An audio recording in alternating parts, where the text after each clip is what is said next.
Next question మనం చూసుకున్నట్లయితే question చూడండి. ఫైండ్ ద 2 సర్కిల్స్ 2, 2 సర్కిల్స్ ఇచ్చాడు. అండ్ టచెస్ ఒకదానికొకటి టచ్ అవుతుంది అంట. అయితే మనం ఏం చూపించాలి? F dash of G is equal to FG dash. So, ఇది మనం చూపించాలంటే ఇది ఒక రకంగా ఇది మనకు ఆన్సర్ వస్తుంది. ఓకే. ఓకే. ఆన్సర్ మీకు ఇది రావాలి దీన్ని సాల్వ్ చేస్తే. ఏంటి చూడు ఫస్ట్ ఏం చెప్పాడు? ఈ 2 సర్కిల్స్ ఇచ్చాడు. Sorry 2 circles okay. ఇవి ఒకదానికొకటి టచ్ అవుతున్నాయంట. సో, మీరిక్కడ అబ్జర్వ్ చేసినట్లయితే కాన్స్టెంట్ టర్మ్స్ ఇవ్వలేదు. అంటే సి ఇవ్వలేదు కదా! సో, సి ఇవ్వకపోతే అప్పుడు సర్కిల్ ఏమవుతుంది? సెంటర్ గుండా ఫార్మ్ అవుతుంది. అంతేనా? సారీ ఆరిజిన్ గుండా ఫార్మ్ అవుతుంది. సో, చూడండి ఆరిజిన్ గుండా ఇక్కడ మనకి టచ్ అవుతుంది అని చెప్పాడు గానీ, ఎక్స్‌టర్నల్‌గా టచ్ అవుతుందా? ఇంటర్నల్‌గా టచ్ అవుతుందా? అని అడగలేదు. చెప్పలేదు. ఓకే. సో, నువ్వేం చేస్తావు అంటే సర్కిల్ బయటైనా ఫార్మ్ అవ్వచ్చు. లేదా సర్కిల్ లోపలైనా ఫార్మ్ అవ్వచ్చు. కదా! సో, రెండిటికి ఛాన్సెస్ అనేవి ఉన్నాయి. చూడండి అయితే సర్కిల్ ఆరిజిన్ సెంటర్ బయటైనా ఫార్మ్ అవ్వలేదు. బయటైనా ఫార్మ్ అవ్వచ్చు. లేదా లోపలైనా ఫార్మ్ అవ్వచ్చు. ఓకే. సో, చూడండి. ఎందుకంటే మనకి క్వెషన్‌లో టచ్ అవుతుందని చెప్పాడు కానీ ఏం చెప్పలేదు. ఎక్స్‌టర్నల్‌గా టచ్ అవుతుందా? లేదా ఇంటర్నల్‌గా టచ్ అవుతుందా? అది కూడా చెప్పలేదు. ఓన్లీ ఏమన్నాడు? టచెస్ ఈచ్ అదర్ 2 సర్కిల్స్ ఒకదానికొకటి టచ్ అవుతుందన్నాడు. ఒకదానికొకటి ఆరిజిన్ నుంచి బయట కూడా టచ్ అవ్వచ్చు. ఆరిజిన్ లోపల కూడా టచ్ అవ్వచ్చు. కదా! సో, రెండిటికి పాసిబిలిటీస్ ఉన్నాయి. సో, ఫస్ట్ అంటే మనం రెండిటిని చేసుకోవచ్చు. లేదా ఒకటైనా చేసుకోవచ్చు. సో, రెండిట్లో ఏదో ఒకటి చేద్దాం. ఓకే. సో, ఫస్ట్ చూడండి. ఫస్ట్ ఏం చేసాం? ఏదైతే ఇచ్చిన సర్కిల్ ఉందో ఫస్ట్ సర్కిల్‌ని S1 అనుకున్నా. Second circle ఏమనుకున్నాను? S2 అనుకున్నాను. ఓకే. నెక్స్ట్ సిన్స్ ఈ సర్కిల్స్ ఏమన్నా ఒకదానికొకటి టచ్ అవుతున్నాయంట. సో, చూడండి దీని యొక్క రేడియస్ ఒక్కొక్క ఫస్ట్ దీనికి సెంటర్ ఫస్ట్ మనం సెంటర్ చూసుకుందాం. సెంటర్ ఇది C1 సెంటర్ ఏమవుతుంది? -G - F సెంటర్ ఫార్ములా ఏంటి? ఇది -G - F అయితే ఇప్పుడు ఇదేమవుతుంది? G' - F' అవుతుంది. GF అవ్వదు. G' - F' అవుతుంది. మనకేం ఆన్సర్‌లో ఏం చూపించమన్నాడు? F' అండ్ ఎఫ్‌జీ డాష్ అంటే డాష్‌లో చూపించమన్నాడు. మనకి ఏమన్నాడు పవర్స్ ఉండదు డాష్ ఇచ్చాడు. సో, చూడండి ఇది ఏమవుతుంది మనకి సెంటర్ ఇక్కడ -G - F అయితే ఈ సెంటర్ C2 ఏమవుతుంది? G డాష్ - F డాష్ అవుతుంది. అదేవిధంగా సెంటర్ అయిపోయింది కదా! రేడియస్ చూడండి. రేడియస్ ఏమవుతుంది? G² + F² రేడియస్ ఇక్కడ G² + F² అయితే అర్థమైందా? దీనిదేమవుతుంది? చూడండి దీని యొక్క రేడియస్ R2 ఏమవుతుంది? G'²F' అవుతుంది. గుర్తుపెట్టుకున్నారా? G - F G' - F'. ఇక్కడ కూడా ఏంటి G² + F², G'² అవుతుంది. ఓకే. G'² + F'. ఓకే. ఇప్పుడు చూడండి.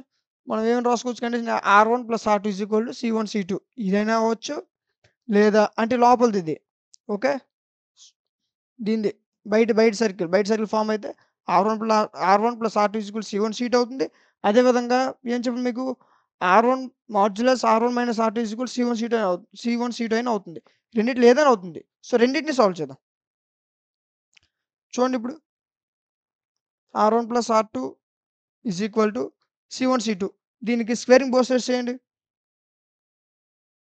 స్క్వేరింగ్ బోత్ సైడ్స్ చేస్తే R1 + R2² C1 C2² అవుతుంది. సో, నాకు R1 ఇప్పుడు చూడండి ఇది R1 + R2² అంటే A+B రూపంలో ఉంది. A+B² రూపంలో ఉంది. So, A² + B² + 2AB. A² + B² + 2AB okay. C1 C2² C1 అంటే మీకేమని చెప్పాను ఇప్పుడు? -G - F. సో, అదే రాసాం. -G - F' అర్థమైందా? హోల్ స్క్వేర్ ఉంది కాబట్టి -G - G' C2 C2 ఏంటి? 1 మినిట్ వెయిట్. C2 ఏంటి చూడండి. ఇది C1 -G - F అయితే ఇది G' - F' అవుతుంది. ఓకే. సో, ఈ రెండిటికి మనం ఏం చేసాం డిస్టెన్స్ ఫైండ్ ఔట్ చేస్తే ఈ రెండు దూరం కనుక్కున్నప్పుడు ఏమవుతుంది? -G - okay.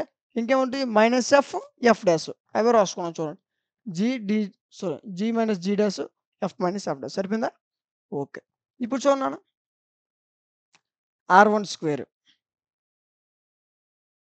Okay. So, R1 అంటే మనం ఏమనుకున్నాం చూడండి ఇక్కడ R1 ఏమనుకున్నాం? G² + F² అదే రాసుకున్నాం. G² + F². R2 R1 G square F square అయిందనుకోండి. R2 ఏమవుతుంది? G dash square F dash square. ఇదిగోండి. G dash square F dash square. Plus 2R1 R2 ఇది యాజ్ ఇట్ ఈజ్‌గా ఉండిపోద్ది. ఓకే. ఈజ్ ఈక్వల్ టు ఇప్పుడు చూడండి A minus B whole square అంటే A square B square minus 2AB. ఇది కూడా same A square B square minus 2AB formula apply చేసాం. Okay. ఇప్పుడు చూడండి నాన్న ఇక్కడ ఏమైనా క్యాన్సిలేషన్ అవుతున్నాయా? అవుతున్నాయి. మరి ఏమవుతున్నాయో చూడండి. ఏ సేమ్ ఉంటే అవుతాయి. Okay. G square F square. G square F square. ఇంకేమున్నాయి? G1 square G1 square. ఎందుకంటే ఈ టాట్ ఈక్వేషన్ వచ్చేస్తది కదా! Minus value plus, plus value minus అయిపోతాయి. సో ఇంకేమవుతుంది? F1 స్క్వేర్ F1 స్క్వేర్ ఇది కూడా క్యాన్సిల్ అవుద్ది. ఇంకేం మిగిలాయి మనకు చూడండి. ఇక్కడ 2 R1 R2 మిగిలింది. ఇక్కడ 2 మైనస్ 2 G1 సారీ ఇక్కడ మైనస్ ఉంది. మైనస్ మర్చిపోవద్దు. మైనస్ 2 G డాష్ మిగిలింది. ఇక్కడ మైనస్ 2 F డాష్ మిగిలింది. అర్థమైందా? అంటే మొత్తంలో 2 కామన్ తీసామనుకోండి. అప్పుడు ఏం మిగులుతుంది ఇక్కడ? R1 R2 ఇక్కడ మిగులుతుంది మైనస్. మైనస్ బయటకి తీసుకొచ్చేస్తే G డాష్ మిగులుతుంది. ఇక్కడ F డాష్ మిగులుతాయి. అవే రాసుకున్నా. ఇవి చూడండి. దీన్ని మళ్ళీ స్క్వేరింగ్ బోత్ సైడ్స్ చేయండి. ఇక్కడ ఏం చేసాం? Squaring on both sides. Square చేస్తే ఏమవుతుంది? R1 square R2 square. ఇదేమవుతుంది? G dash plus F dash whole square అవుద్ది. కదా! సో ఇప్పుడు చూడండి నాన్న. R1 square R2 square. R1 అంటే మీకేమని చెప్పాను? R1 G square plus F square. G square plus F square whole square. R2 అంటే G dash square F dash square whole square. సరిపోయిందా? Okay. Is equal to ఇప్పుడు చూడండి. G dash అర్థమైందా? So ఇదేంటి? A plus B whole square రూపంలో ఉంది. అంటే A square plus B square plus 2AB. అర్థమైందా? A స్క్వేర్ అంటే G సో చూసుకోండి. ఓకే. సరిపోయింది. G square next B square next 2AB. అర్థమైందా? ఇక్కడ A plus B whole square ఫార్ములాని యూజ్ చేసాం. ఇక్కడి వరకు వచ్చింది కదా! ఏమైనా డౌట్స్ ఉన్నాయా? లేవు. ఓకే. దీన్ని స్క్వేరింగ్ బోత్ సైడ్స్ చేసాం. R1 value G square plus F square. R2 అంటే G dash square plus F dash square. ఇక్కడ A plus B whole square రూపంలో ఉంది. ఫార్ములాని డిరైవ్ చేశాను. ఓకే. ఇప్పుడు ఇలా ఉంది కదా! సో ఇప్పుడు దీని నుంచి ఏం సాల్వ్ చేయాలి చూడండి. మరి అదే స్టెప్ ఇది. మళ్ళీ కొత్తగా వచ్చింది అనుకోవద్దు. ఇప్పుడు చూడండి. G plus F sorry G square plus F square. ఇప్పుడు ఏం చేసాం? ఒకసారి చూడండి.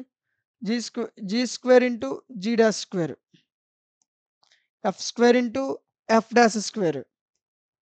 G square into F dash square. Okay. F square into G dash square. వచ్చింది కదా! ఈజ్ ఈక్వల్ టు ఈ టర్మ్‌ని యాజ్ ఇట్ ఈజ్‌గా రాసుకున్నాను. ఎందుకు ఇప్పుడు క్యాన్సిలేషన్ చేయడం కోసం ఈ విధంగా రాసుకున్నా. ఇప్పుడు క్యాన్సిలేషన్ అయిపోతే మనం తీసుకున్నవన్నీ క్యాన్సిలేషన్ అయిపోతాయి. చూడండి. G square G dash square. F square F dash square. ఏం మిగిలాయి? G square F dash square F square G dash square మిగిలింది. ఇక్కడేం మిగిలింది? 2 GF G dash and F dash ఇవి మిగిలాయి. సో అవి మిగిలినవి రాసుకుంటాం. ఓకే. ఇప్పుడు ఇది చూడండి. ఇప్పుడు దీన్ని GF డాష్ హోల్ స్క్వేర్ రాసుకోవచ్చు. దీన్ని FG డాష్ హోల్ స్క్వేర్ అని రాసుకున్నాను. ఇప్పుడు ఏం చేశాను? ఇక్కడ 2 బయట తీస్తున్నప్పుడు దీన్ని ఏం రాసుకున్నాను? GF డాష్ FG డాష్ అని రాసుకున్నా. రాసుకోవచ్చా లేదా? ఓకే. ఇప్పుడు చూడండి. ఇది మళ్ళీ యాజ్ ఇట్ ఈజ్‌గా రాసుకున్నాను. ఇప్పుడు ఏం చేయాలి? ఈ టోటల్ ఈక్వల్ 0కి ఈక్వల్ చేయాలి. అంటే ఏమనాలి? ఈ వాల్యూని ఇటు రావాలి. అది ఈ వాల్యూని ఇటు రావాలి. ఎక్కడ పక్కన ఉంటే 0కి ఈక్వల్ అవ్వదు కదా! సో ఈ వాల్యూని ఇటు రావాలి. ఇదేని ఇటు వెళ్ళిపోవాలి. సో నేనేం చేస్తాను? ఈ వాల్యూ ఇటు తీసుకొచ్చా. అప్పుడు 0కి ఈక్వల్ అయ్యింది. ఓకే. సో నెక్స్ట్ ఇప్పుడు చూడండి. 0కి ఈక్వల్ అయితే నెక్స్ట్ ఏం చేశాను? దీన్ని సాల్వ్ చేస్తే మనకేమొచ్చింది? GF dash minus FG dash వచ్చింది. మన క్వెషన్‌లో ఏమని అడిగాడు చూడండి. అక్కడి వరకు వచ్చింది కదా! మన క్వెషన్‌లో వచ్చింది ఆల్రెడీ. ఏమని అడిగాడు? F dash G FG dash అడిగాడు. సో మనకు అదే కదా వచ్చింది చూడండి. GF dash minus FG dash. So నాకేం కావాలి? ఈ విధంగా కావాలి. అంటే ఏంటి? FGని అటు తీసుకెళ్ళిపోయి మైనస్ వాల్యూ వెళ్తే ఏమైపోద్ది? ప్లస్ అయిపోద్ది. ఫైనల్ నాకేమొచ్చింది? GF dash minus FG dash. అదే కదా క్వెషన్‌లో అడిగాడు. చూడండి. GF డాష్ అన్న F డాష్ G అన్న ఒకటే. Okay. So F dash FG dash. అదే కదా వచ్చింది. ఫైనల్‌గా ఏం చేస్తాం? Hence proved.